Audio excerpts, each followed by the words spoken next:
2023. This is a public meeting of the Select Board. This public meeting of the Select Board shall be conducted remotely via Zoom. The agenda posted on the town's website identifies how the public may join. Please note this meeting is being recorded. As a preliminary matter, this is Select Board Vice Chair Chris Gallo. Permit me to confirm that all members and persons anticipated on the agenda are present and can hear me. Members, please confirm attendance and access when I call your name. In the affirmative, I'll start with Selectman Jim Anderson. Anderson here. Selectman Bill Harrington. Harrington here. Selectwoman Michelle Rouse. Rouse here. And I'm here, Chris Gallo here. Staff, when I call your name, please also respond in the affirmative. Town Manager Kevin Sweet. Present. Assistant Town Manager Greg Enos. Present. Executive Assistant Amanda Vazzapolo. Present. It looks like we also have Finance Director Mike King. We have Dr. Present. Cameron from the schools here, and we have Rob Scotton also from our town department. So with the packed agenda getting going, welcome everyone. We're going to hop right to it. I would ask Selectman Harrington, our clerk, to read the announcements.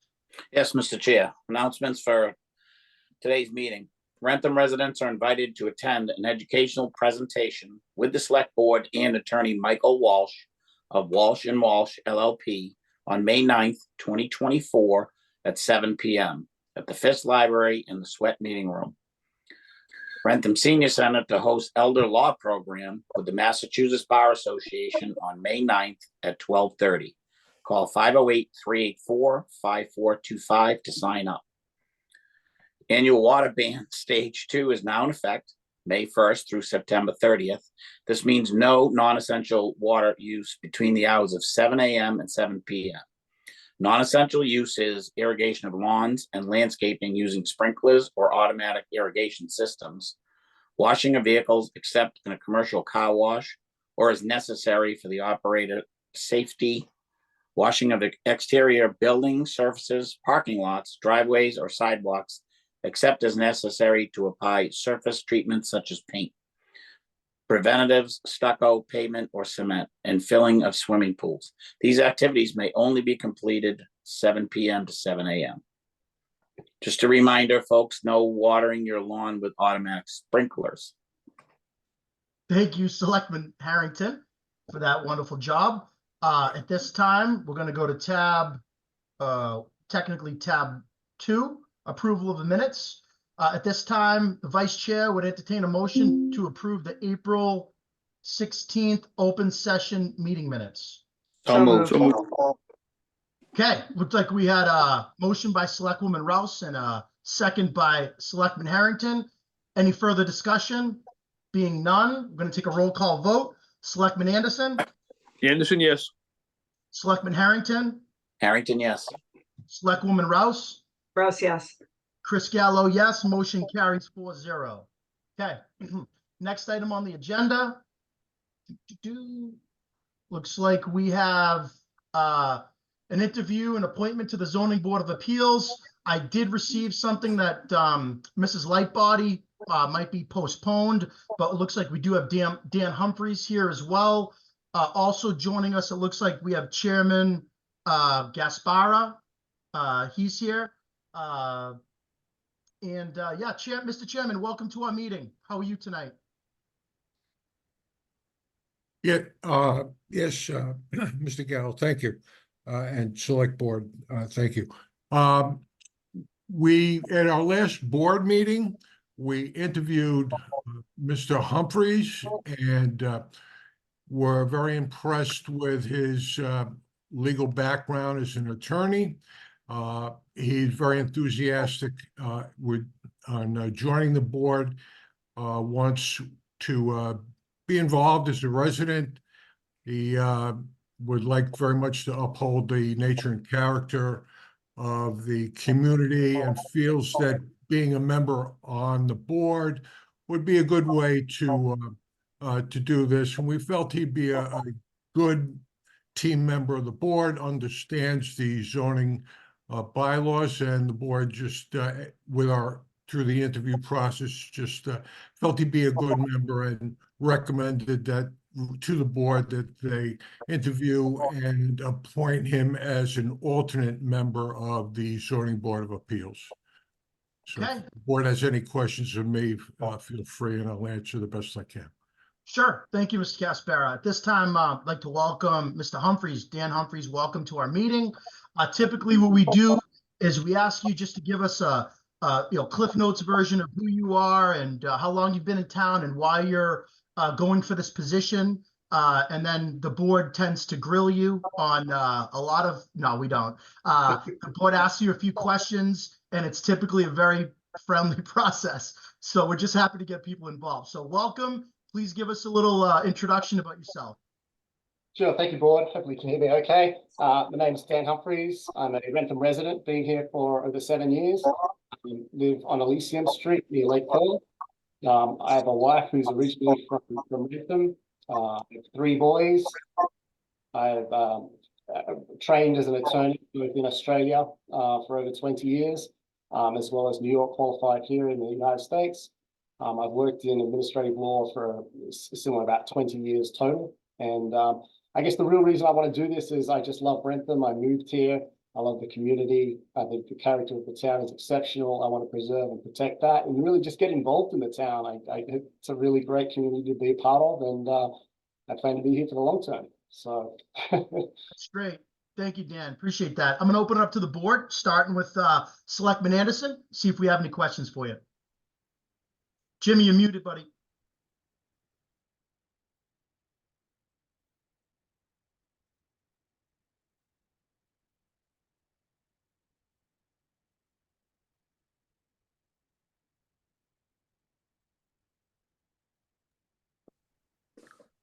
Thank you, Mr. Vice Chair. So Dan, first of all, I want to thank you for, volunteering your time to work with the town. We're always looking for good volunteers. I think you've got an impressive background. I will say this, I do love your Australian accent. I visited Australia probably about 13 years ago. I was there for a month, loved it, and nice country. So I wish you good luck tonight, and hopefully we'll see you on the board. great, thank you, sir. Thank you, Selectman Anderson. Selectman Harrington, you're also on mute.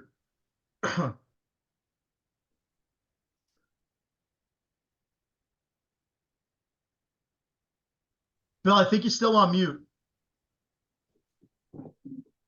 I'm sure what you said was riveting, but All right, so apologize for that.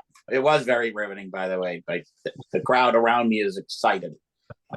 So just to follow up on Jim's comments, we really appreciate anybody that steps up to volunteer for the town. And with your recommendation from the chair and Bill Casabara, I'm all for it and look forward to working with you on the committee. Thank you, Bill. thank you, Selectman Harrington. Selectwoman Rouse. I got my mute button accurate. Anyways, Dan, thank you for coming this evening and thank you for volunteering and stepping up to be a part of the zoning appeals. Great experience. Love to hear what you had to say about your interest and why you want to be on this board, especially keeping Wrentham the way you've been living in it for the last 7 years. So that wonderful to hear, and we appreciate that you're stepping up. So no further questions at this time. Thank you. Great, and thanks, Selectwoman Rouse. And same for me. All the questions have been asked and answered. Thank you so much, Dan. We're going to take, I'm going to make a motion right now, and I don't see any reason why it shouldn't pass. So at this time, Vice Chair would entertain a motion to appoint Dan Humphries to the Zoning Board of Appeals for a term effective immediately and expiring June 30th, 2029. So moved. So I had a motion made by Selectman Anderson, a second by Selectwoman Rouse. Any further discussion? Being none, we'll do a roll call vote. Selectman Anderson, Anderson, yes. Selectman Harrington, Harrington, yes. Selectwoman Rouse, Rouse, yes. Chris Gallo, yes. Motion carries 4-0. Dan, I ask that you go see the town's clerk's office for your swearing in, and welcome aboard. Thank To a you. board. Thank you, Select Board. Appreciate it. Thank you. Have a good night. Thank you. Thank you very Okay. much. Thank you. Thank you so much, Chairman Caspara. Good to see you. And I'm sure we'll see you again soon. Hopefully, yes, thank you. Okay, we're going to move on to tab 4, James's Breakfast. One-day special, one-day license applications. I believe there's multiple. I believe I saw James. I do. James, how you doing today? What can you tell us? What are you guys doing over there at James's Breakfast and more? Oh, we're trying to keep busy in this economy. Good. And we've got a couple of catering jobs coming up. One is my mother-in-law's 70th birthday party at the restaurant on June 8th. And then as I've done in the past, let's see, I did our 20-year reunion, 25, 30, now we're at 35-year high school reunion from King Philip. On, what is that? That's in July, the 28th. 18th, I believe. Says 28th, Sunday, July 28th on the application. That's the one. Yep. Great. And obviously, as we have in our packets, you're tip certified. You're the only one serving alcohol, if I'm correct, or are other people serving as well? I'm sure that my wife will be serving as well, which I've been on her to get tip certified. And my mother-in-law will not be serving at her own party, but I think she will be helping out on the anniversary, on the reunion. Okay. And at this time, I'm going to open it up to the board for any questions, comments, or concerns. We're going to start with Selectman Anderson. Thank you, Mr. Vice Chair. I don't have any really concerns. To me, this is more procedural. James has always done a good job. And so I'm okay with this. All right. Sounds good. Selectman Harrington. Yes, Mr. Chair, well said, Selectman Anderson. Yeah, this is procedural. I mean, we've done it numerous other times. I'm good with it. Great. Selectwoman Rouse. Same, no further questions at this time. Thank you. Nor do I, James. You're a known entity to us. You do a great job. We have a lot of faith in you and your organization.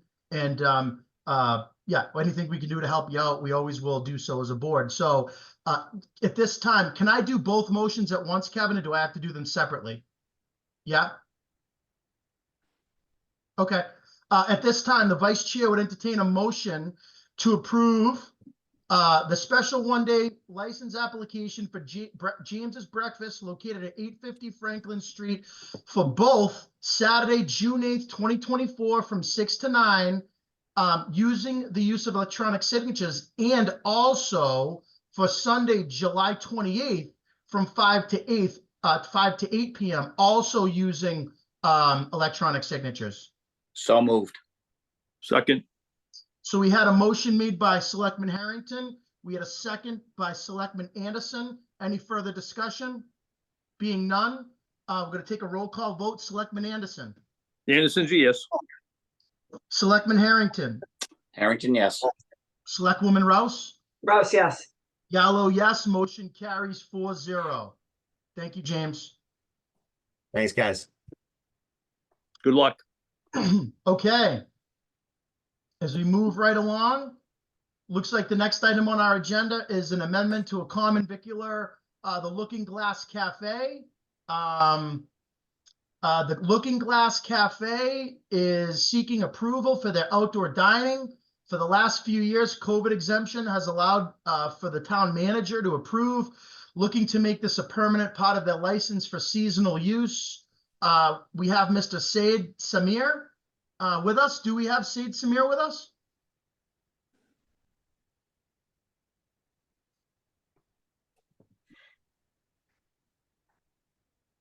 No? Okay. Looking through, can we move forward without him being here, Kevin? Just looking through the application and stuff? Yeah, or- Mr. Chair, you certainly can. I thought he was joining us, but he has submitted the materials. This is more of a procedural approval, as you indicated, for the common victular.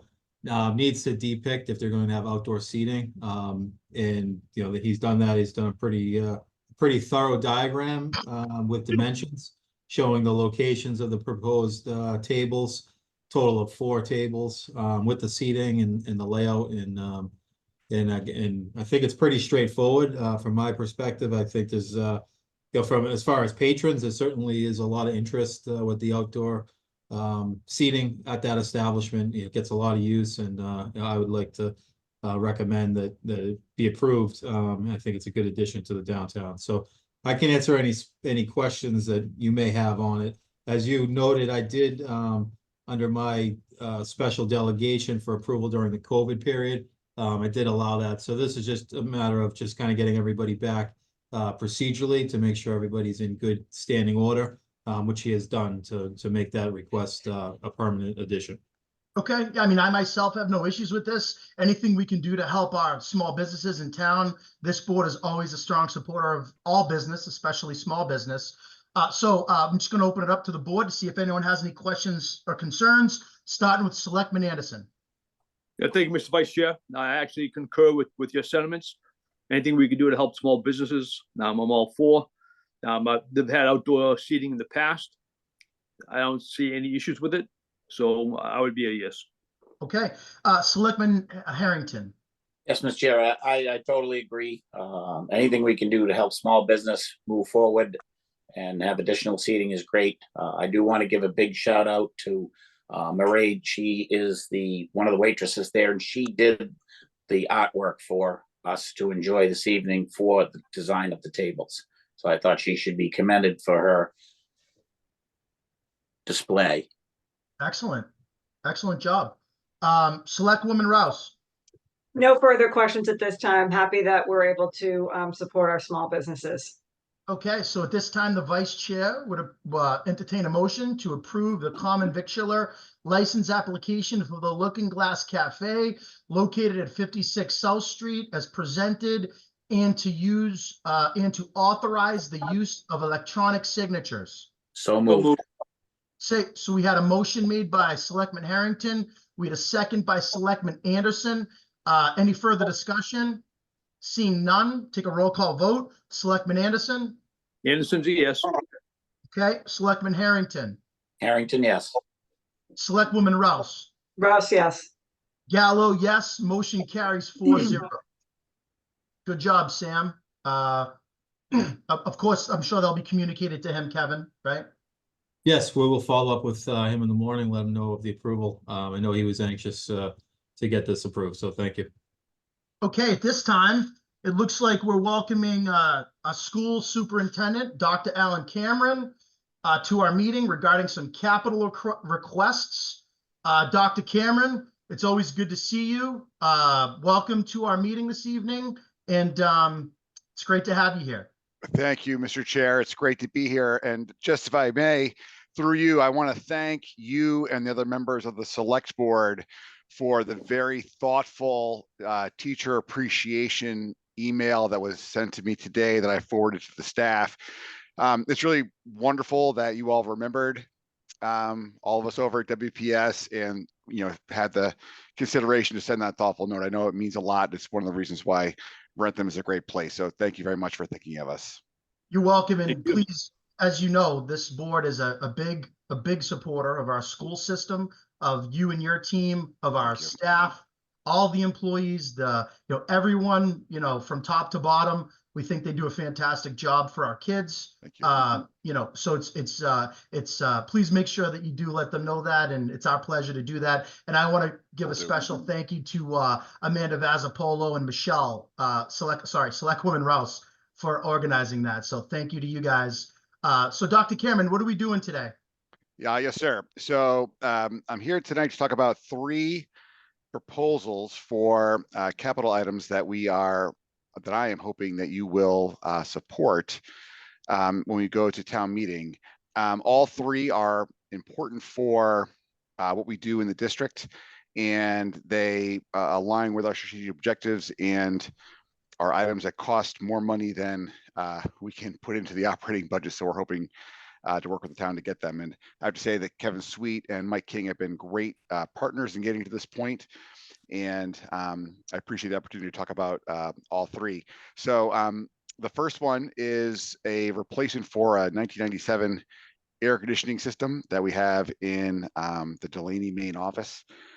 We've been working very hard over the years to keep that running, but it's really reached the end of its effective life, and it's also very inefficient. So we're spending a lot of money fixing it and paying to keep it operating, and we're hoping that we can replace it with something that will be more efficient, more cost effective, and more reliable. The second one is an installation of security film. So this is a 23 mil late, or I don't know what the material is, but it's a film that they place on windows and doors near entrances that make it much more difficult for someone looking to come in and cause harm to gain access to the building. We got this idea when we watched the videos last year from that tragic school shooting in Nashville, where the doors were locked and the intruder shot his way into the building. All schools have lots of glass doors, unfortunately, and it is a weakness. So installing the security film would make it much, much more difficult for an intruder to access the building. In fact, if this was in place, the police would most likely be on site before the person was even able to access the building. And then the last one is a English language arts core program. Obviously what we do is we teach children how to read. It's one of the most important things that we do. And we've been using a variety of resources to help the students learn over the years. We've had a core program called Units of Study, which has been the basic program that we've used. And it was the gold standard for a long time. But what we realized in Wrentham is that there are many gaps in the program, particularly around helping kids learn how to sound words out, phonics and decoding words. And we've had to supplement with different resources to make sure the students have the skills they needed to advance and learn to read. The Department of Elementary and Secondary Education has come out and said that they want all districts to move away from that more eclectic approach where you use a variety of resources to using a program that has scientifically proven reading strategies. And we were already in the midst of a review process when DESE came out and made that recommendation. And so we would like to purchase a program that is aligned with the state's expectations for reading instruction and is, we know, has all of the all the tools that we need to give the teachers so they can help our students learn how to read. All three are, as I mentioned, I know they are expensive, but they're all important. And I'm here tonight to ask for your support for all three. Sure. I'm happy to answer any questions you have. Thank you, Dr. Karen. Before we get into that, Kevin, did we get some information regarding costs of each of these and where money come from? Yes, Mr. Chair, absolutely. I hope to get into that, the specific costs and the recommended funding sources at an upcoming agenda item with regards to the one-time revenue utilization recommendations. What I've asked was Dr. Cameron could come and speak on behalf of the schools and speak on that request. As Dr. Cameron said, this isn't anything new to myself or Mike. We've had these discussions over well over 12 months now. I have had an opportunity to meet not only with Dr. Cameron, but with two of the school committee members over that last year, and really have recognized the request and the high priority need for the film, in addition to the curriculum. And these are the three top high priorities for the Wrentham Elementary School that Dr. Cameron has illustrated. We'll go through the specifics, but I just wanted to have you folks be able to hear that directly from Dr. Cameron, who certainly could speak better than I. I would butcher any discussion on the English curriculum. But yeah, no, we will go into the details of that, the specific costs and the funding recommendations. What's presented to you later on is a pretty extensive recommendation before town meeting, and actually kind of an exciting opportunity to be able to address a number of outstanding long-time capital needs that have been deferred. And this is a good year for us. So I will talk more about that unless you want to go directly into specifics. But it was more about the rationale behind the requests that I was hoping that Dr. Cameron could illustrate, as I said, better than I. And yeah, that was the real reason to request that he join tonight. That's fine. I think we can follow that agenda that you laid out. I would open it up at this time to the rest of the board to see if anyone has any questions or comments for Dr. Cameron. I'm going to start with Selectman Anderson. And thank you, Mr. Vice Chair. So Dr. Cameron, it's good to see you, my Sir. friend. Yes, sir. Good to see you. You know, as always, you do a great job with the school. I'm happy that we have you. And Thank you. as you know, you've got my, undying support for Thank you, anything sir. you ask for. So Appreciate good that. luck. Thank you. Thank you. Good luck. Thank you. Thank you, Selectman Anderson. Selectman Harrington. Yes, Mr. Chair, yeah, Dr. Cameron, I couldn't be more supportive of the school system. I don't think it's humanly Thank you. possible. You guys do a great job. To keep the teachers safe and students safe is priority.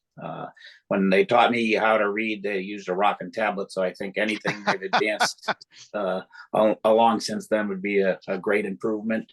And it's certainly important to have a comfortable environment for the office staff, and it'd be much more efficient to have a new system in there, in my opinion. Thank you, sir. Thank you. Appreciate Thank that. you, Selectman Harrington. Selectwoman Rouse. Thank you, Mr. Vice Chair. Good to see you, Dr. Cameron. Yes, you too. I echo everyone else's comments. And I know that anything that you would bring forward to us, you have diligently thought through and Thank you. have considered what is best for the children and your team. I do have one question on the security Please. film. Do Yes. they offer any grants for something like that, or? They do. We applied for a big one last year, and we did not get it, unfortunately. They are, I've heard, going to offer another one coming up again soon, the same grant. So if I'm able to, I think that grant, we wouldn't be awarded that grant until probably the middle of next year. So I don't know how that would work with the finances, but we've certainly pursued grant funding for it. We just weren't successful. And then, Do you mind sorry. if I could just add to that? Yeah, I think specific to that, unfortunately, we didn't receive that grant. We were also participating in the support of that. I think it was just over $500,000. What Yes. this request was to kind of come back and revisit the larger request and say, obviously, if there's no grant funding, what do we see as the priority to be able to fund it? And that was the film piece of it. The grant actually expanded significantly more than just the filming to improve security enhancements. We also, which Dr. Cameron can elaborate on as well. These decisions weren't made in a box. The Wrentham Police Department was consulted. They came out, looked at it. I know Sergeant Morrison and the chief and others have been involved with the review of this to look at it. And really, what I think the biggest takeaway is, worst case is that we're fortunate that the location of our police department is significantly very close. And really, the effects of the potential for this could be really just that saving of delay of time, which is significant. That's been proven by many of these after action things. So I think we probably, and I don't want to speak about Cameron, but we probably would look to try to make it even more of a comprehensive request again. And if we were to get some portion of it, or even just the film, what would happen is that we would spend that first, obviously, timing wise, if able. So just sorry about that. I just wanted to just add in that piece. No, that's very helpful information for everyone to understand and to hear. And then Dr. Cameron, just one other question, the English language arts core curriculum K through 6, correct? Yes. Okay. Great. And if I may, Mr. Chair, may I just build on what Mr. Street was saying briefly? I just would like, I think that's an important point to mention, that Chief McGrath and Sergeant Morris and Officer Schwalbe have been great partners in all of the school safety work. And that's a really important point to make about how this wasn't done. This isn't, I'm not a security expert, but certainly they are. And the comprehensive grant had many other aspects, and they determined this was probably the priority of all of those things, but I owe a debt to them. And then I also, as Mr. Sweet had mentioned, I really should also publicly thank on the school committee, Mr. Jordan and Mr. Lashway. Those two were really pivotal in advancing the security film initiative, and they met with Mr. Sweet to talk about that and advocate for us in the school. So I appreciate their hard work. Yeah, I appreciate that. Thank you for that information. Mhm. We do, we're fortunate to have a good group of people. We have a fantastic police department. I don't like to say that too loud because Chief McGrath has a big ego, but we're very fortunate to have him, and I do love him. So anyway, with that being said, seeing no further questions or comments from this group, Kevin, can we move on to the next item, vote to appropriate school book fund transfer, or do you want to go to? Yeah, no, Mr. Chair, I'm good to jump onto that agenda item if you're good. I'm fantastic. Dr. Cameron, Okay. please feel free to hang out for a minute here. So Yes, sir. at this time, we're going to go to the next item on our agenda as we make our way towards the one-time revenue utilization recommendations. But this next item looks like a vote to appropriate school book fund trust. Who's going to be able to speak to that for us? Well, I can speak to that, and if there's anything in further detail, Finance Director Mike King is on as well. This actually was part of has stemmed from the excellent due diligence of Mike King, who does a great job as our finance director and has really made a lot of improvements down there. Through his research, he was able to identify this it was referred to as a school book fund trust. That looks like it was established in 1894. The last reporting of this was in 1995. So the initial funding in 1894 was essentially was funded to offer a book for purchase for an indigent student. And it looks like at that time it was about $1,662. And there was really no real, there's not obviously going back and how much we could find. There's not a ton of information regarding this, but this trust and this fund still exists on the books. And Mike has done his due diligence. We have also proposed this to town council. Town council reviewed the language of the existing trust, had reviewed what we had hoped to do with it, which is to utilize and help support the curriculum to offset the actual total costs.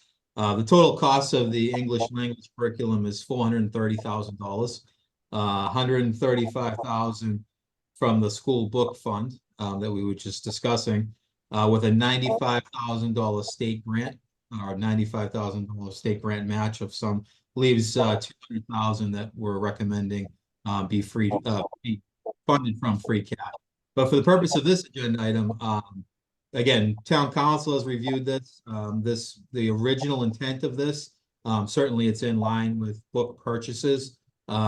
She has done her review and it does not bind any future gifts to a particular category. And the fact of how the original structure was set up certainly is allowable and in the intent.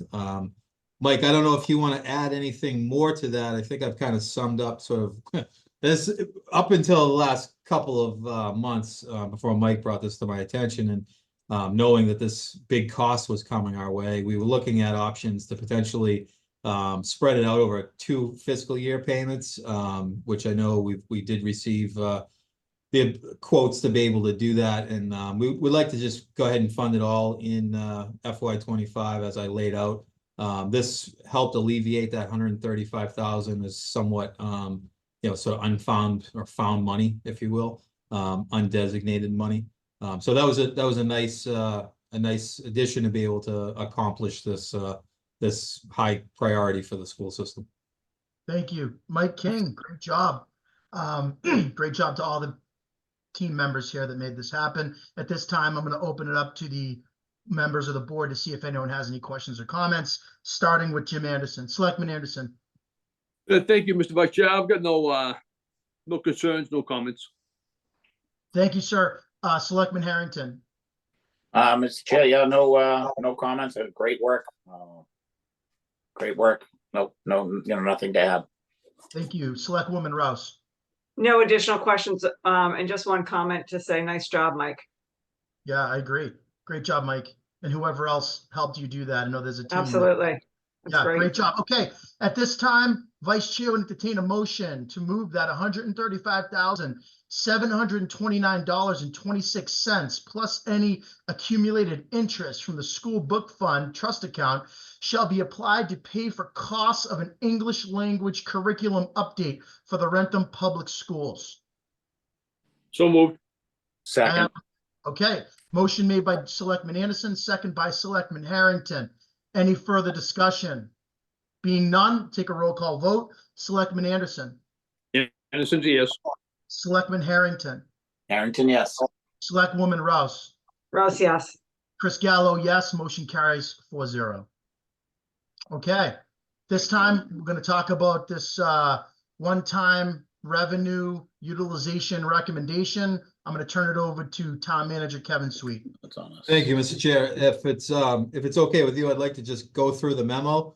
We can come back and talk about any specifics within the recommendation, but it's obviously it's pretty detailed. The board does have this memo dated today, May 7th. Dear Honorable Select Board, as you are aware, the free cash certified by the Massachusetts Department of Revenue for June 30th, 2023 has an available balance of $5,590,034.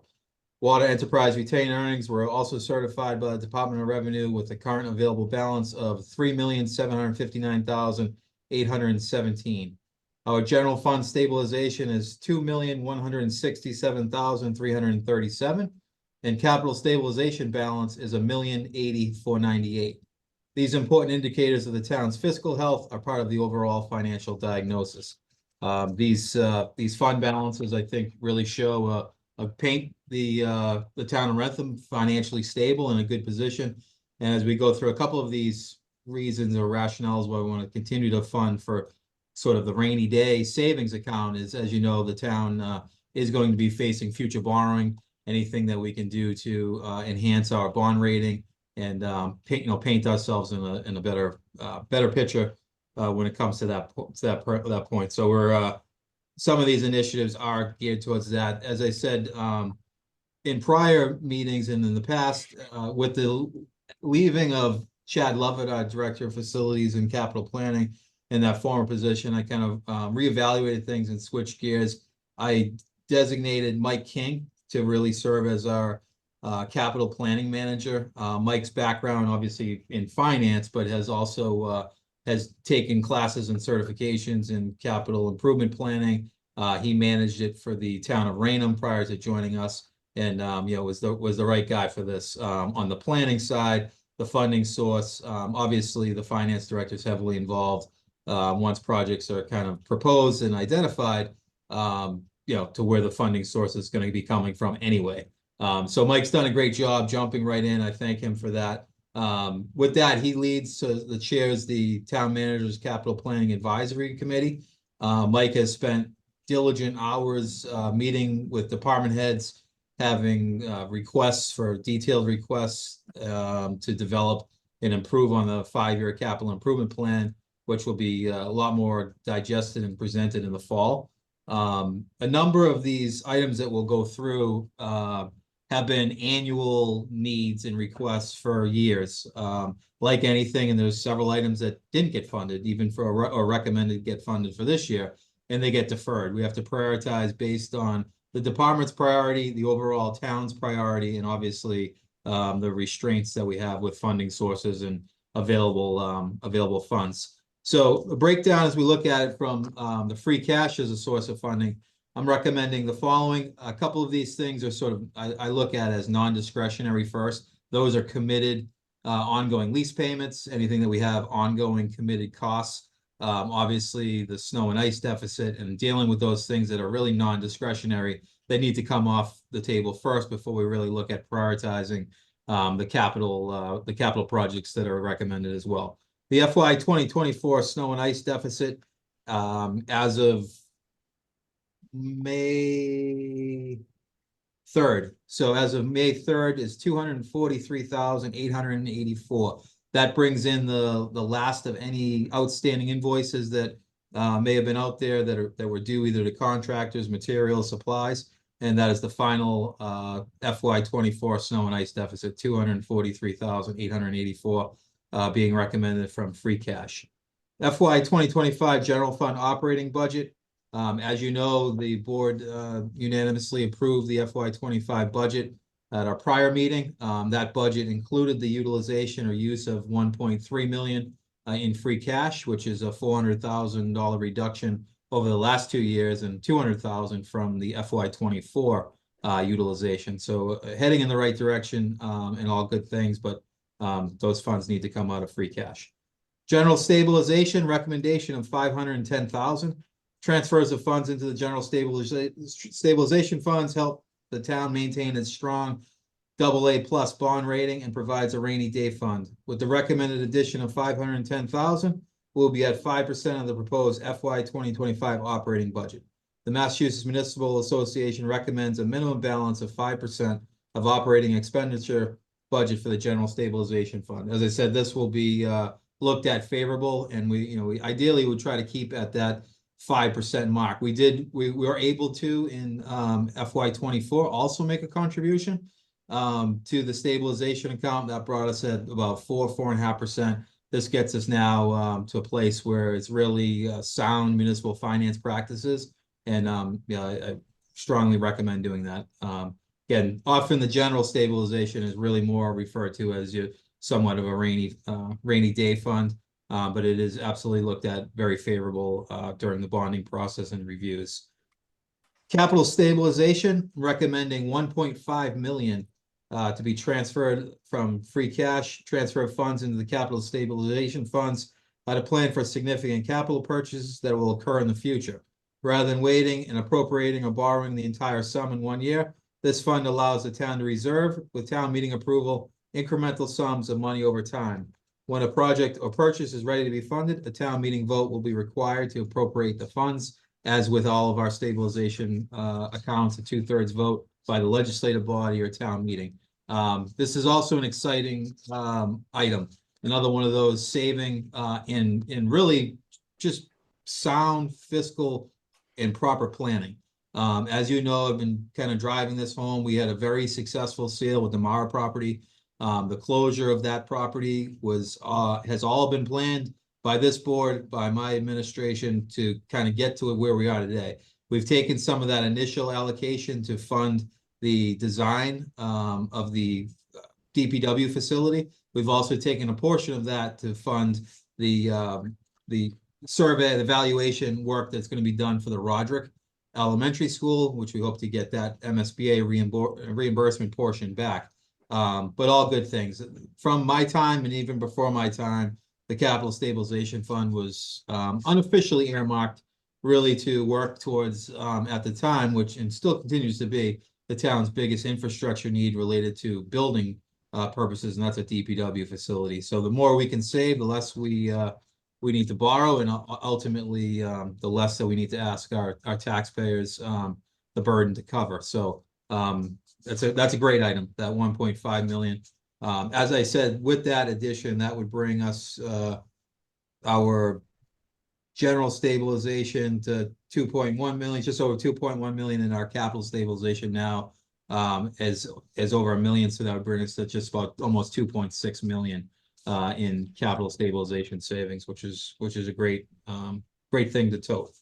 OPEB trust, from free cash recommendation of 40,000, 100,000 total to fund the OPEB trust, which was established in FY 2013.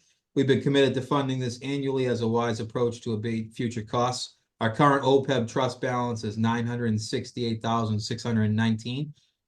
With the 40,000 from the free cash and 60,000 from retained earnings, that would bring our OPEB trust to over $1 million balance in a fairly short period.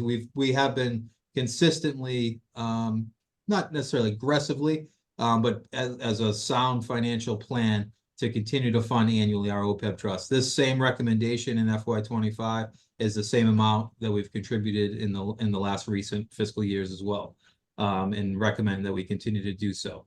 Prior year bills, we did have due to some change in the office manager, was unveiled or uncovered a FY 23 DPW training invoice from UMass Transportation Center that were received by the town in February of this year, in February of 24. bill that was missed. That's $600 in a prior year bill that we need to address.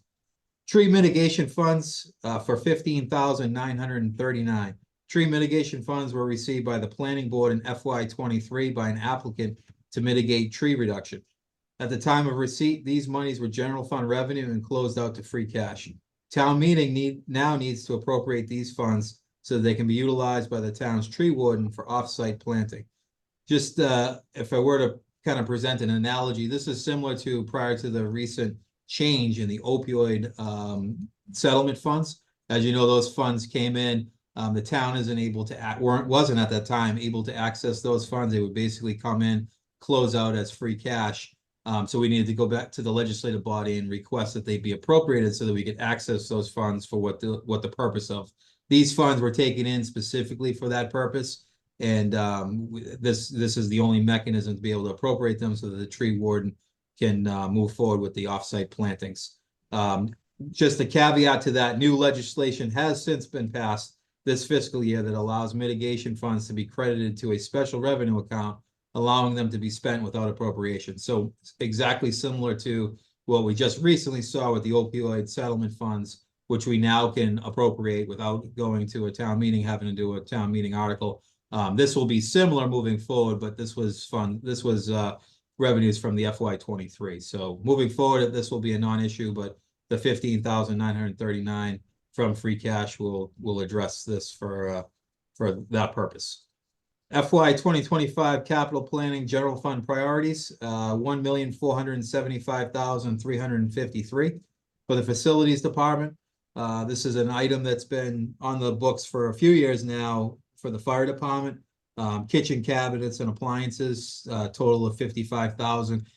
That building now is turned 20 years old. The kitchen, quite frank, the kitchen itself was poor quality material. It really, the materials that are in there at best are Home Depot style Formica countertop, very flimsy doors.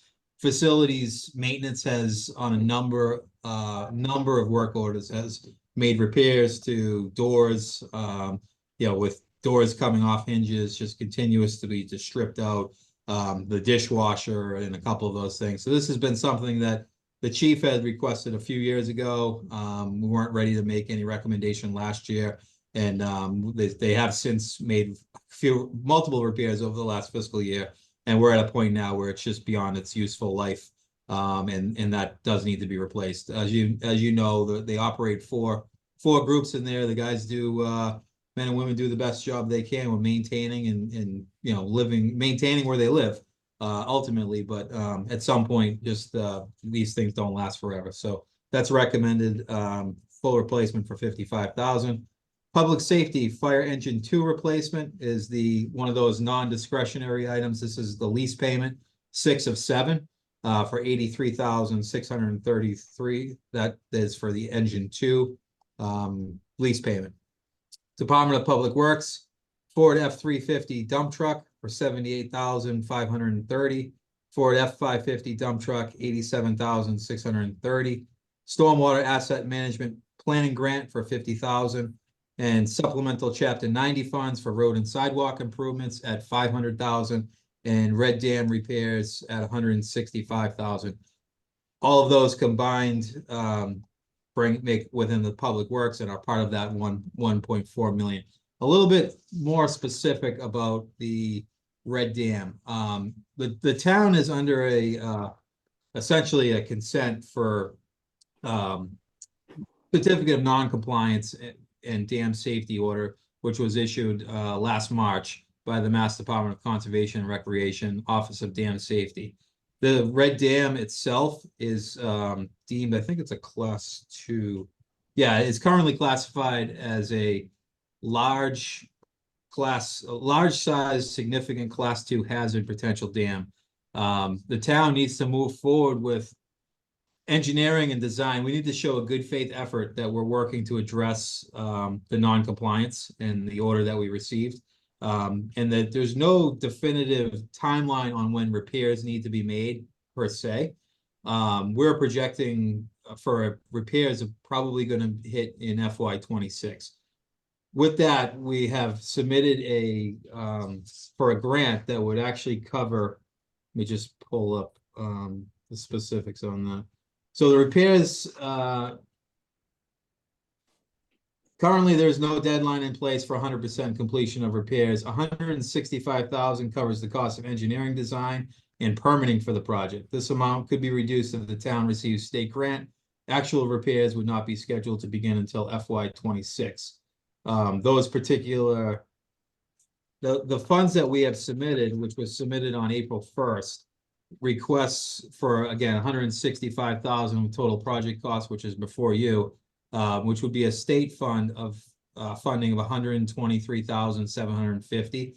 So if we are fortunate enough to get that grant, which requires a 25% local match, out of that 165,000, the town would be responsible for 41,250. The good news is they're obviously, that's what we're hoping for. We won't know that until after town meeting and into the summertime, probably. I think it was in July. So we do need to move forward with the assumption that 100% of it will be borne by the town. Ideally, that's not the case. Anything that would be left over because of the way this is written, we could then, it would either close out, but I would actually recommend that it would stay and be part of the funding and reduce the amount of funding we're ultimately going to need to do the actual repairs. Those repairs, early review of it, is anywhere from 650,000 to $1 million. It would be the estimate. So there's obviously this design and planning work will really kind of fine tune that, but that's sort of preliminary estimate. So it's not cheap. It's a major dam for the town. The town owns it, and it's really significant for Lake Pearl and the operations of Lake Pearl. So that's that item.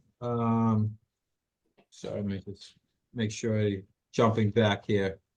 The Chapter 90 funds, last year I was able, I think it was really the first year that we've ever contributed local funds to roads and sidewalks. Last year, we ideally, at a minimum, if we could try to match the Chapter 90 funding, which we were able to do last year. Chapter 90 is roughly about 420,000, 425,000 on an annual basis. I'm recommending 500,000 between this and some carryover Chapter 90 money, and some of those funds we'll be able to, this year, we're planning for some pretty significant projects that, as you know, like anything, costs have gone up and skyrocketed and a number of things. So every linear foot of granite curbing, cubic yards of asphalt, it's extremely costly. So we need to have enough funds built up before we can even make any impact to be able to utilize that. And that's through a competitive grant through SERSG as part of our regional procurement group that those contractors are procured for. So best pricing we can get, but it is costly. Recreation Department, the Rice Complex parking lot, resealing, crack repair, and line painting. This has been something that has been on the plan for at least 5 years. If you've been out there, it's a lot. It's a large parking lot. There's a lot of asphalt. There is no more parking spaces delineated. All of the road paint is essentially gone. There's no delineation. They're using a lot of cones for road directory. This proposal of 75,000 accomplishes the full resealing, crack repair, and line painting. I think it's about 410 spaces, about 30 directional arrows, yellow hashways, 10 handicap spaces. So full sort of soup to nuts, gets it to a place where ultimately, we should have been doing over the last several years. And anytime we can do crack sealing and crack repair and those things ultimately will preserve for a longer future. So it is needed. It has been something that has been deferred for a number of years. And to be frank, I was actually quite pleased to see at least the preliminary estimates that came in. We were expecting it was going to be more above 6 figures based on early submittal. So, working with at least the one quote we did receive, it's looking pretty favorable. So we think we'll be able to handle all that, get it accomplished with the 75,000 in funding. Wrentham Public Schools, the English language curriculum, as I said, was the total of 430,000. through those offsets, recommending that free cash cover 200,000 of that. That would then allow for the full curriculum update for the English language, the installation of the security film at 120,560, and the replacement of the Delaney main office AC system at 60,000. This is all three of those, as I said, were school committee and administration high priorities. I know, specifically on the Delaney office, I think last year they had to send staff home. And it's just been a continuous, we're ending up spending it, or the school's ending up spending those costs related to HVAC and maintenance repairs that are really just starting to add up and truly just becoming unreliable. Those staff are in there all summer, and it's utilized throughout the cooling months. Total of these proposed free cash expenditures would be just over 5 million, leaving a balance of 404,258 to be left unappropriated and migrate to next year's free cash certification. Jumping over to the following from the retained earnings, OPEB trust, which would be the other 60,000 of the 100,000 that's being recommended to fund from the water retained earnings. Again, that would get us to about $1,068,000 if we were to move forward with that. FY25 water enterprise fund budget 75,000. That's balanced by allocating, the budget itself is balanced by allocating 75,000 from retained earnings towards operating capital, the equivalent to FY24. This has been a continuous budget item that we do to be able to fund some the ongoing capital needs that arise. Obviously, running and maintaining a water system gets expensive and costly and unpredictable. So this is to be able to help deal with those sort of day-to-day capital things that do come up. FY25 capital planning, water retained earning uses 105,000. Department of Public Works for backhoe 105,000. FY25 water system improvements from water retained earnings uses of 931,500. This is for a number of projects that are just been identified that have been somewhat emergencies delayed, emergencies that have been Band-Aid patched, and things that both myself working with Brian and his team have known about for months, and we just don't have the hadn't had the funds to be able to address them, and have been on our plan to be able to do. That's the Arnold Street water main replacement, 340,000. Dedham Street Railroad Bridge water main replacement, 250,000. Lead service line replacement survey, 82,500. Lloyd Ave water main replacement and Ames Ave tie-in, 190,000. And unidirectional flushing program for 69,000. Some of these are requirements of Mass DEP and requirements that we have to do. Just to add to that, much like many of these things, we have submitted funding requests from state earmarks, both to Senator Roush and to State Representative Vaughn, requesting for priorities for the towns, a lot of which mirror these. We've always have asked for anywhere from about 8 to 12 requests that we've recognized annually as high priorities. What I will say, they generally don't fund anything really more. Their sweet spot is about 50,000 if we're fortunate enough to get an earmark.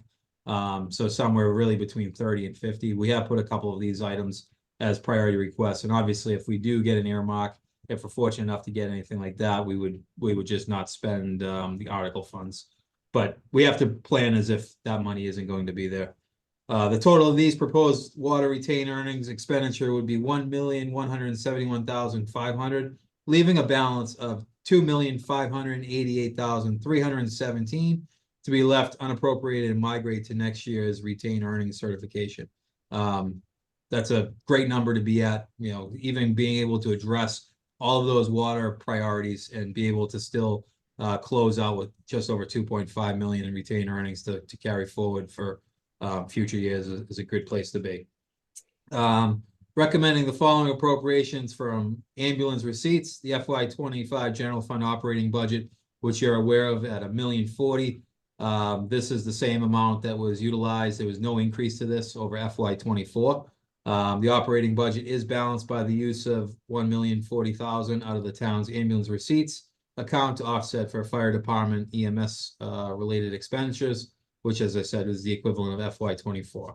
FY25 capital planning ambulance receipts uses of 57,258 for a fire ALS ambulance replacement. This is lease payment 5 of 5. This is the last year of that ambulance lease payment at 57,258, with the caveat that we are going to have another one coming, and we've been trying to regularly and have done a great job with the staffing that we have, and be able to get 2 ambulances out on the road as much as possible, which has really helped our ambulance billing and ambulance receipts overall. But this will be the last payment for that ALS unit.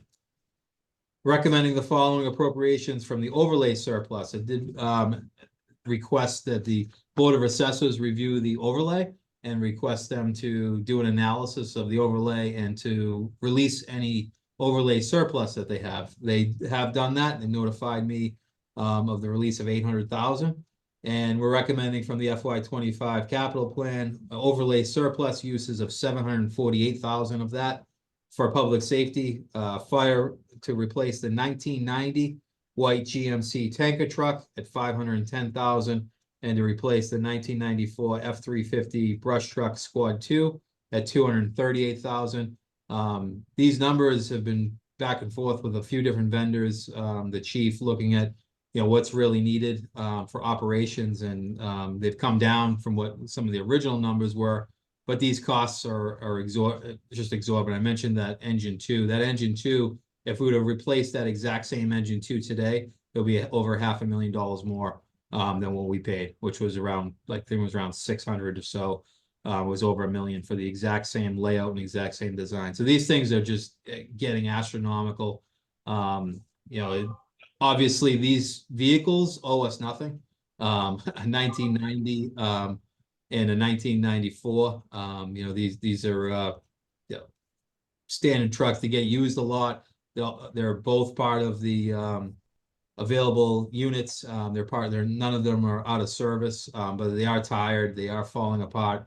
We're spending at this point annually significant amount in repairs and maintenance costs that it's penny wise, pound foolish. Fortunately, with that overlay release, we're able to address some of these items, these particular 2 items, which have been on the capital plan for a few years now, as far as identified for and deferred for future replacement. Due to a variety of factors, other identified requests have been put on hold. The current capital improvement plan slated to be presented and discussed in fall of 2024 identifies millions in general fund capital projects. I would anticipate a comprehensive presentation and discussion prior to fall town meeting about our CIP, building projects and priorities, pavement management, and water capital needs. And as I said, Mike will continue this.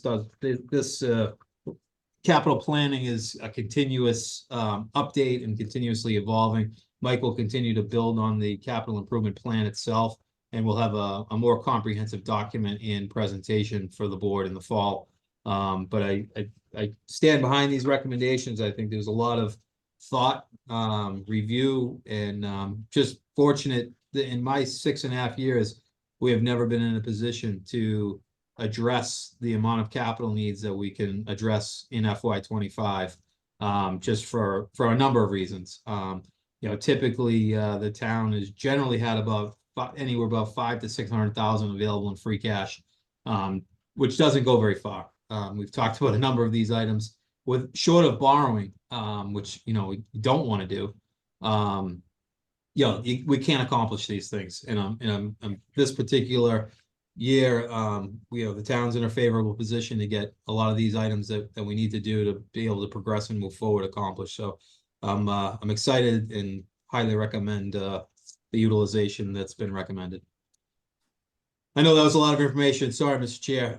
If I did want to go back through anything, but you do have the memo. I've tried to be as illustrative as possible. I know it can be tough without seeing all of the hundreds of backup documentation, but happy to answer any questions. And Mike is on as well.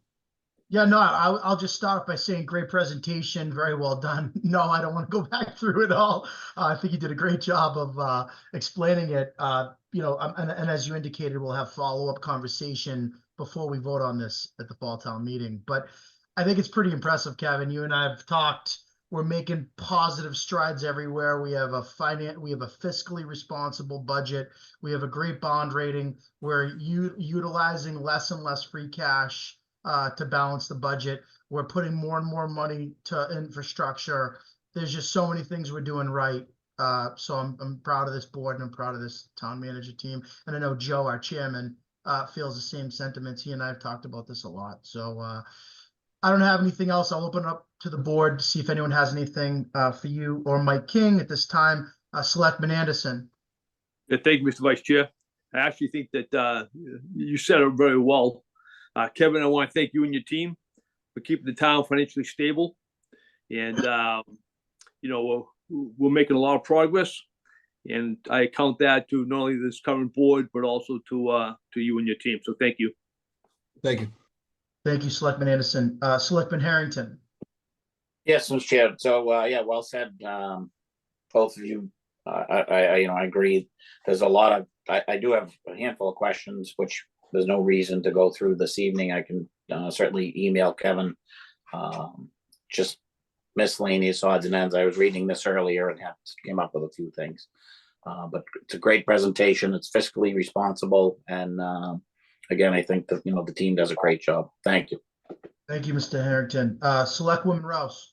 Thank you, Mr. Vice Chair. Kevin, you and your team have done a phenomenal job in keeping this town financially sound. So thank you for the work that's done. No further questions. Okay. Yeah, and just as a follow-up to Selectman Harrington's, anything that you want further clarification, further details on, between either myself or Mike, we're happy to get you that. We have all the backup data and analysis and kind of why things are recommended for what. So and offer that to any of the board that's interested, and appreciate those comments, and thank you to Mike. He's done a great job in the whole team, and Greg's input and working with all of our department heads as well. So thank you. Okay, thank you all. At this time, we're going to move to tab number 9, which is a review and vote to sign the warrant for the June 3rd, 2024 annual town meeting. We have the copy of the warrant in our packet. Kevin, do we just do the motion? Do we open it up for any conversation quickly that anyone might have, or questions? Yeah, Mr. I do Chair, have a question, Mr. Chair. opening it up if the board has any specific questions on any of the articles. All right, so Selectman Harrington, we'll start with you. So thank you, Mr. Chair. So quick question. If we vote to move this forward, does it lock the number in, or can the number be added to or deleted? If, say, hypothetically, you find for the CPC, if we need to change the number that they're requesting for a project. Great question. It does not lock us in. Okay, Only for the article itself, meaning we will have a capital article, or we will have a particular article, but the details of those are not locked in until it's actually the motion that locks us in, which will all be memorialized in the report to voters, which will be released generally that Thursday before town meeting. Okay, thank you. You're welcome. So to clarify, doesn't lock the number in, locks the warrant article in by Correct. us pushing forward on a vote tonight. That's correct. Okay. Selectman Harrington's done. Selectman Anderson. Any questions? I reviewed it. It looks like it's standard operating procedure. So, no further comments from me. Thank you, Selectman Anderson. Selectwoman Rouse. Yeah, no further comments, since we had gone through these in a previous meeting. And I think we answered all of our questions during that time. So no further questions right now. Agreed with Selectwoman Rouse. I have no further questions. So at this time, I'm going to make a motion. I'm going to entertain a motion to approve the June 3rd, 2024 annual town meeting warrant and to authorize the use of electronic signatures. So moved. Second. So I had a motion made by Selectman Anderson, a second by Selectwoman Rouse. Any further discussion? Being none, take a roll call vote. Selectman Anderson. Anderson, yes. Selectman Harrington. Harrington, yes. Selectwoman Rouse. Rouse, yes. Gallo, yes. Motion carries 4-0. Okay. At this time, we're going to move to tab number 10, which is an update on the MBTA communities. And I will start by saying, in my humble opinion, I think we had a very productive joint hearing with the planning board. I think it was very good. I received a lot of positive feedback from members of the planning board individually, members of the community that once again praised this board for our full transparency when it comes to the MBTA community's zoning law mandate. So I think it was very well done. I think we brought a lot of good questions up. I think the planning board has a good understanding of where this board sits and feels. They understand we have a multi-pronged approach that we're trying to implement. And I think they understood that the public wanted them, the voters want them to go back and expand that search of those parcels, add additional parcels, and not make it, not just stick to the two that were presented to us previously. So with that being said, I'd like to open it up, and I do want Selectwoman Rouse to touch on this Thursday event. She's put a lot of work into this. This is a great opportunity in further being transparent with the 12,000 residents of this community. One of the prongs that we talked about was that we were going to find someone who could speak to us and educate us on the legal challenge aspect of this. By no means is this, any kind of a approval by this board or the town. We're presenting information for the voters to get educated on. And I think that's very important to note. Our job is to present all aspects of this. This is a huge piece of legislation that's going to affect this community for decades and decades. So we would not be doing our job as a board or as a town if we did not look at everything with regard to this zoning. So that being said, those are my humble opinions. I will pass it over to, I'm going to go backwards. I'm going to start with Selectwoman Rouse. Thank you. Yeah, thank you, Mr. Vice Chair. Just to echo some of your statements. So this is the MBTA presentation, Myths and Truths, being done by Mike Walsh, who is an attorney from Linfield. And it's sponsored by the Cape Ann Political Action Committee. They have been diligent in going to different towns throughout the Commonwealth, providing this presentation that gives, like Mr. Vice Chair Gallo had stated, information regarding the mandate. So as our other meetings that we had starting February 6th and into March, and then most recently last week, this is the continuation of having open minds as we absorb all the information presented to us on the MBTA mandate. So residents will be well informed when they go and make their vote. The meeting will be held 7 p.m. on Thursday at the Fisk Library. Cable 8, Liz will be, Harkins is going to try to live stream it, and hopefully that works. If not, it will be available 48 hours afterwards. So thank you, Liz, for making that effort and working on that today to make it a go for Thursday evening. It's great. Thank you. In addition to that, I just want to thank Amanda for all of her help with graphics, room reservation, scheduling, helping with logistics. She's been outstanding in helping this meeting take place. So thank you, Amanda, for your assistance too. Thank you, Amanda. And then just one question to Kevin. I don't know if you've heard, I've heard just earlier this morning, there were a lot of votes that took place yesterday for towns on this. Have you got an update? I initially heard like at 8:30 this morning, like 4 towns had voted no, but that was just because that was just the only info that had come through. But I haven't gotten an update. Have you heard about any other towns? No, not as of yet. There's usually like somewhat weekly a kind of an update as to the status. I have the last one I have was just when they were happening, but I don't know the results of all of them as of yet.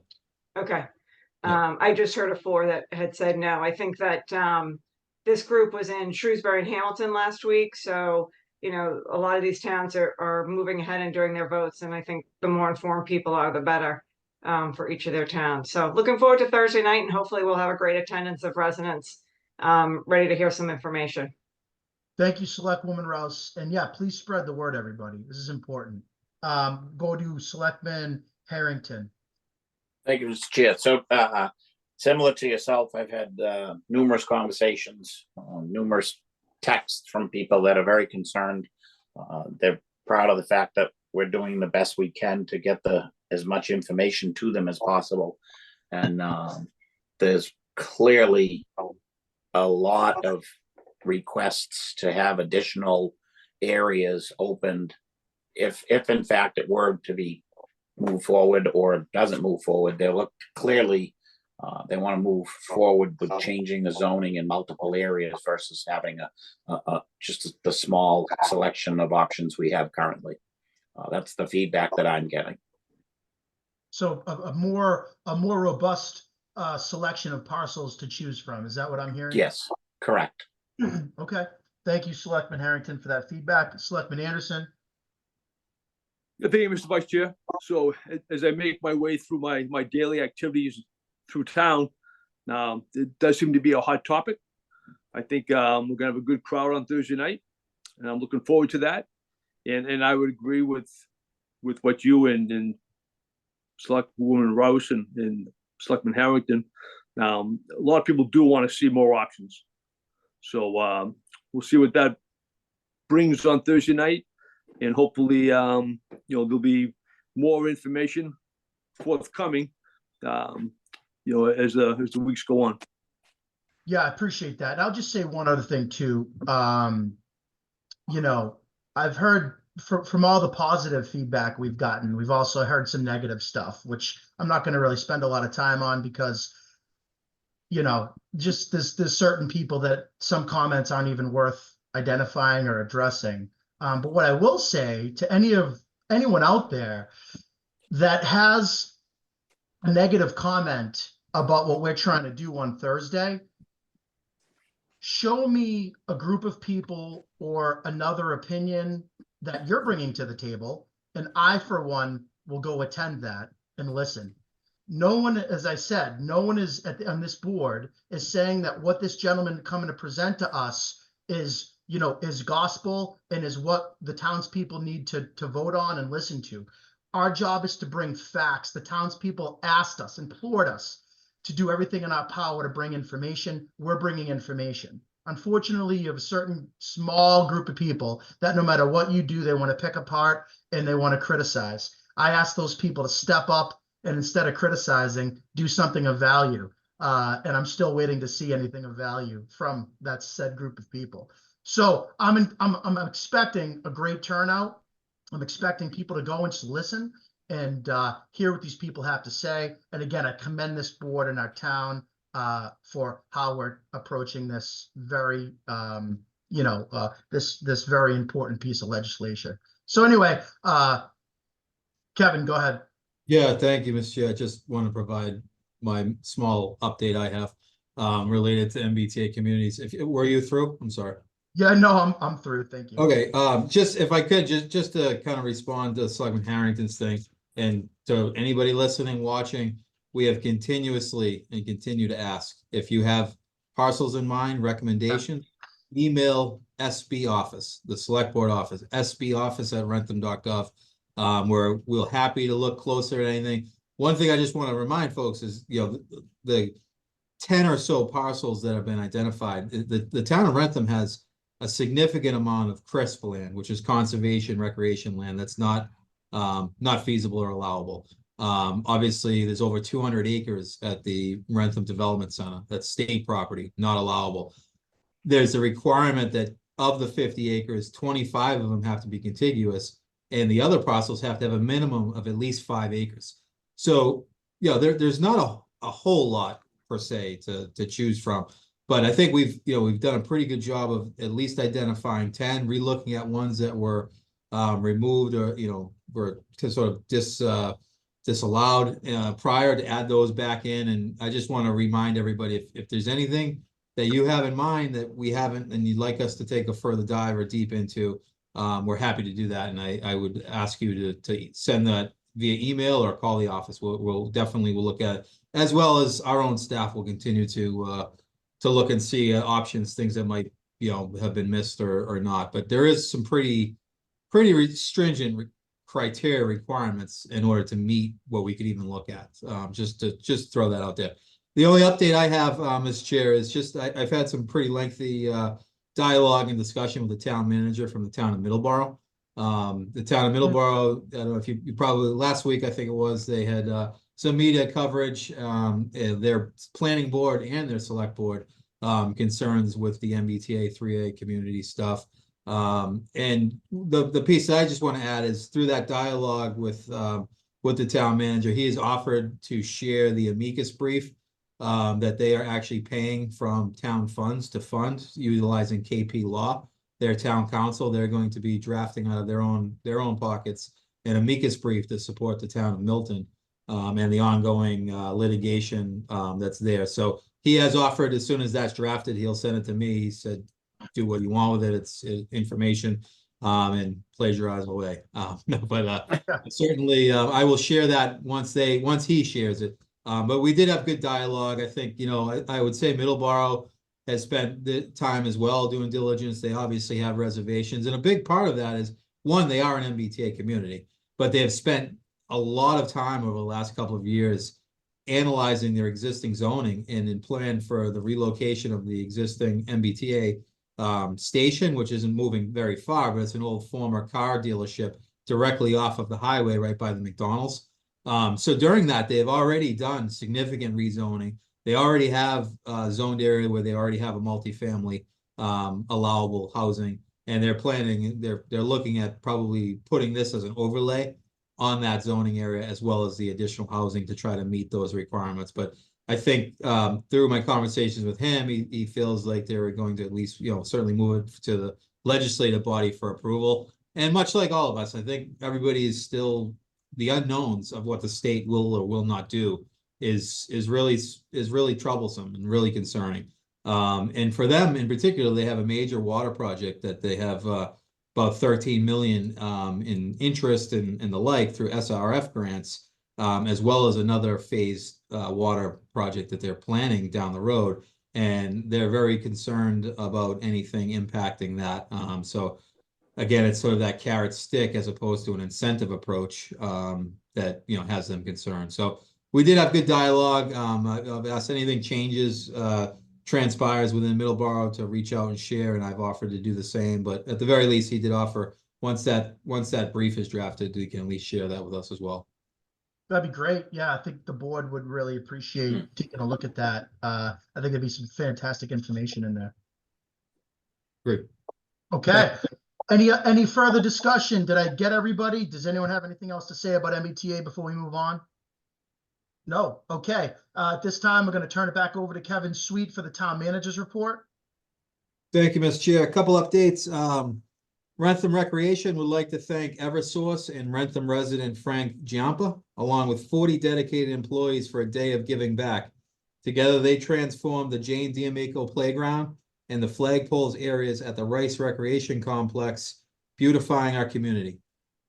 From weeding to mulching, every effort counts in making our spaces beautiful, as well as sprucing up Sweat Beach. Special thanks to everyone who lent a hand. Your hard work truly makes a difference. Plus, huge gratitude to TJ Gianfresco from Parker's Pub and John Cox from The Gavel for supplying an unbelievable amount of food for our hardworking volunteers. Their generosity fuels our community spirit. Let's continue to make a difference together. And again, we appreciate and want to acknowledge the Eversource as well as their employees through their volunteer efforts. And the town of Wrentham is certainly a benefactor of that. Just a brief update. Memorial Day will have a little bit more as an agenda item at our meeting on the 21st. Our Jerry McGovern, who is our Veterans Advisor, is a member of our Veterans Advisory Council as part of the Regional Advisory Council for Veterans, and Joe Manning are working closely on coordinating this with the Regional Veteran Service Officer. The parade will start at 10 a.m. on Randall Road and continue on to the Common for a ceremony with speakers and the KP Band. We did hear back, I think it was just yesterday, from Senator Roush's office that Senator Roush is unable to attend this year's, but Representative Marcus Vaughn has confirmed and will be in attendance. Wrentham Police Department swearing-in ceremony is scheduled for Tuesday, May 14th at 6 p.m. Amanda will be following up after this meeting with a calendar invite to follow. She just needed to confirm schedules with all of you and make sure that we can make that happen. But it is confirmed and scheduled for next Tuesday, May 14th at 6 p.m. It will be I know there's other evening commitments, so it's not anything that'll be long. We want to recognize the new graduates, recent graduates, in addition to the Wrentham Police Force.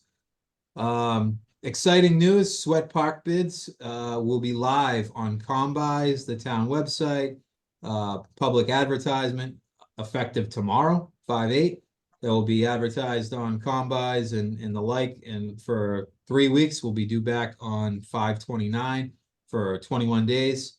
It's an extremely comprehensive development. This has been, obviously the design is one thing, but pulling together the bid book and the bid documents is significant amount of pages that backs all that up between plan sets, specs, prevailing wage sheets, and Greg has taken on a big lion's share of this, working with the team at VHB.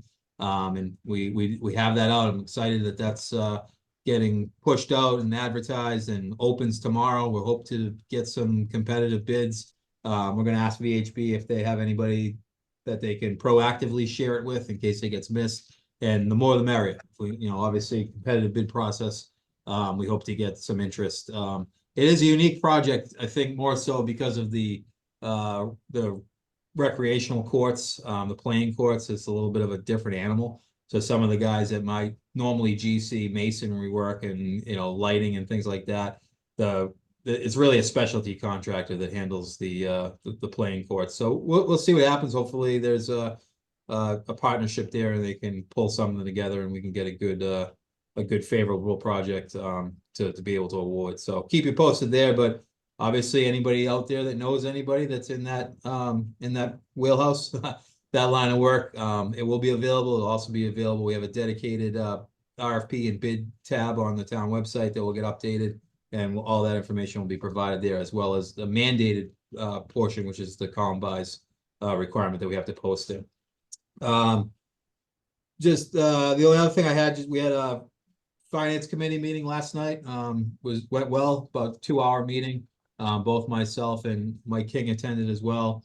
There's one new finance committee member, and pretty good feedback. I think they were pleased with the budget presentation. They were pleased with the extent of the budget book, and all great feedback and good comments related to that. And we now have scheduled for 2 weeks from yesterday, on the 20th, is the finance committee public hearing. That's the standard spelled out charter requirement hearing to take any hearing. We'll have continued discussions on the budget.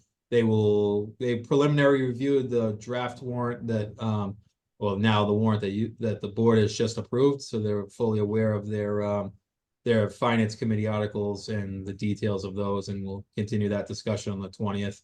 And that probably will wrap up the finance committee, with the addition of the usual posted meeting that happens before town meeting on the night of. But I think we'll be in a good position, and the finance committee will be comfortable making recommendations. That's all I have, Mr. Chair, for updates, unless there's any other questions. Any questions from the board? No questions. Everyone's shaking their head no. So at this time, can we move into executive? Are we still going to do this? Move into executive session under MGL Chapter 30A, 21A, subsection 2 and 3, discussion of strategy with respect to collective bargaining and litigation. I'm going to make a motion at this time to enter into executive session under Mass General Law, Chapter 30A, Section 21, Paragraph 2-3, for discussion of strategy with respect to collective bargaining and litigation matters, and then to enter back into open session for adjournment only. So moved. So moved. Motion Second. motion, thank you, by Selectman Anderson, second by Selectwoman Rouse. Roll call vote. Selectman Anderson, Anderson's a yes. Selectman Harrington, Harrington, yes. Selectwoman Rouse, Rouse, yes. Gallo, yes. Motion carries 4-0. Executive session. Here we come. Thank you. If everybody could, that's not joining the executive session, just leave the meeting. Thank you.